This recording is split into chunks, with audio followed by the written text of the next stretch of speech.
حضرت علامہ مولانا قاسم نظامی صاحب رحمۃ اللہ علیہ کہ جن کا چند روز پہلے رسالے کا کمال ہوا اور وہ ہمارے درمیان رہا کرتے اور ہم آئے دن ان سے ملاقاتیں کیا کرتے.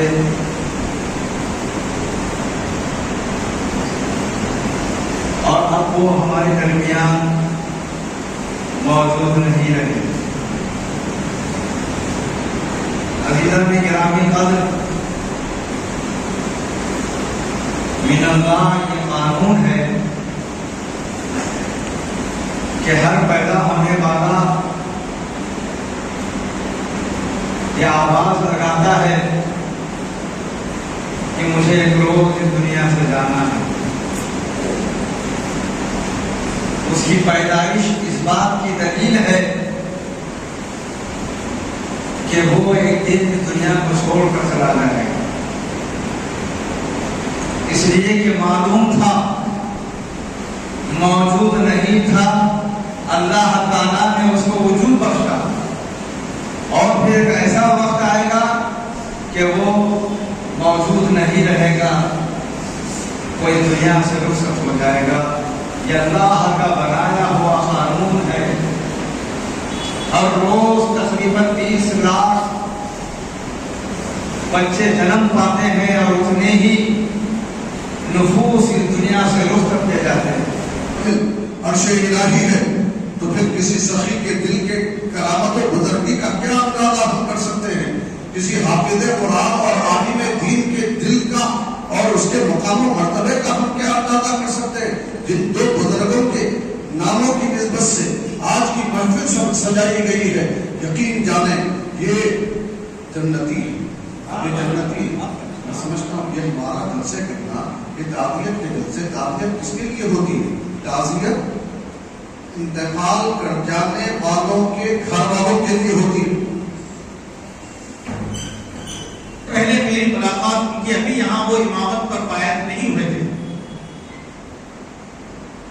وہ ابھی نئے فاضلے نظامیہ ہوئے تھے، کامل میں داخلے کی سوچ رہے تھے.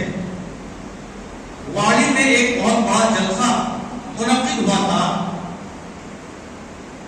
بامبے کے خطیب اہل سنت مولانا منصور علی خان کا وہاں خطاب ہوا تھا. وہ بڑے معروف مقرر تھے. ہم نے بھی ان کا شہرہ سنا تھا. خیال ہوا کہ چلو واڑی بہت زیادہ دور نہیں ہے، چلیں گے. تو وہاں میں نے دیکھا کہ نظامت و نقادت کے فرائض انجام دینے والا ایک بہت ایکٹیو نوجوان تھا جس کی داڑھی ابھی کشکشی تھی اور بڑے بہترین اشعار، بڑے برجستہ اشعار کو پیش کرتے ہوئے وہ نظامت و نقادت کے فرائض نبھا رہے ہیں. میں جب سنا تو فوری طور پر میں قریب جا کے بیٹھا اور مجھے بڑا لطف آ رہا تھا. بہت لطف لے کر وہ شعر سناتے تھے. خیر بعد میں ان سے ملاقات ہوئی اور بہت دیر تک ان کے ساتھ گفتگو رہی. لیکن پہلی ملاقات کی موقع پہ انہوں نے ایسا نقش جمایا تھا کہ آخر تک بھی وہ نقش ایسا ہی برقرار رہا اور انشاءاللہ برقرار رہے گا. آنے کے بعد مجھے ان کی کو بھی شامل کیا گیا ہے کہ اندازہ ہو، لیکن بیانات سے میں بھی کچھ استفادہ کیا. تو ایک بات عرض کرتا چلوں کہ حجرہ صلاۃ روضۃ الشیخ میں قائم ہوا.